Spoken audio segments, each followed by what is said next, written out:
Tamil Nadu agriculture யூனிவர்சிட்டியில் rank list இன்றைக்கி வந்துடும், இப்போ வந்துடும், இந்த செகண்ட் வந்துடும் அப்படின்னு எதிர்பார்த்துக்கிட்டு இருந்த மாணவர்களுக்கு கடந்த 2 நாட்களாக அவங்க எதிர்பார்த்த மாதிரி ரேங்க் லிஸ்ட் வரல.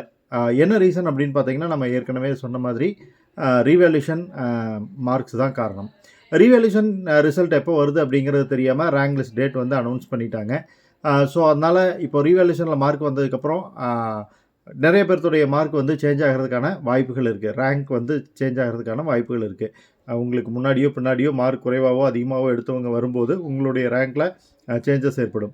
ஸோ இந்த சேஞ்சஸ் வந்ததுனா தான் கவுன்சிலிங் வந்து ப்ராப்பராக இருக்கும் அப்படிங்கிறதுனால ரேங்க் லிஸ்ட்டை வந்து தள்ளி வச்சுட்டாங்க. அதனால தான் வந்து 7.5க்கு நைட்டே ஸ்டார்ட் ஆகிறதா இருந்த இந்த கவுன்சிலிங் வந்து இப்போது தேதி குறிப்பிடப்படாமல் தள்ளி வைக்கப்பட்டிருக்குது.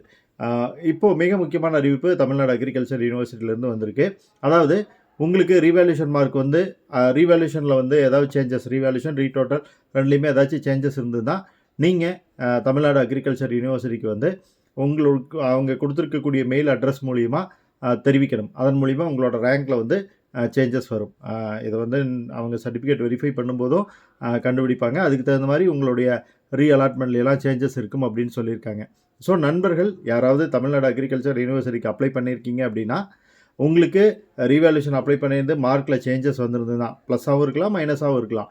நீங்கள் இம்மீடியட்டாக அதை வந்து தமிழ்நாடு அக்ரிகல்ச்சர் யூனிவர்சிட்டிக்கு நாளைக்கு ஈவினிங் 5 மணிக்குள்ளே அவங்க கொடுத்துருக்கக்கூடிய மெயிலுக்கு சென்ட் பண்ணுங்கள். அதுக்கப்புறம் ரேங்க் லிஸ்ட் வரும். அப்புறம் உங்களுக்கு கவுன்சிலிங் ஸ்டார்ட் ஆகும். அநேகமாக ரீஷெட்யூல்டு கவுன்சிலிங் ஷெட்யூல் வர்றதுக்கான வாய்ப்புகள் நிறையா இருக்குது. வெயிட் பண்ணி பார்ப்போம்.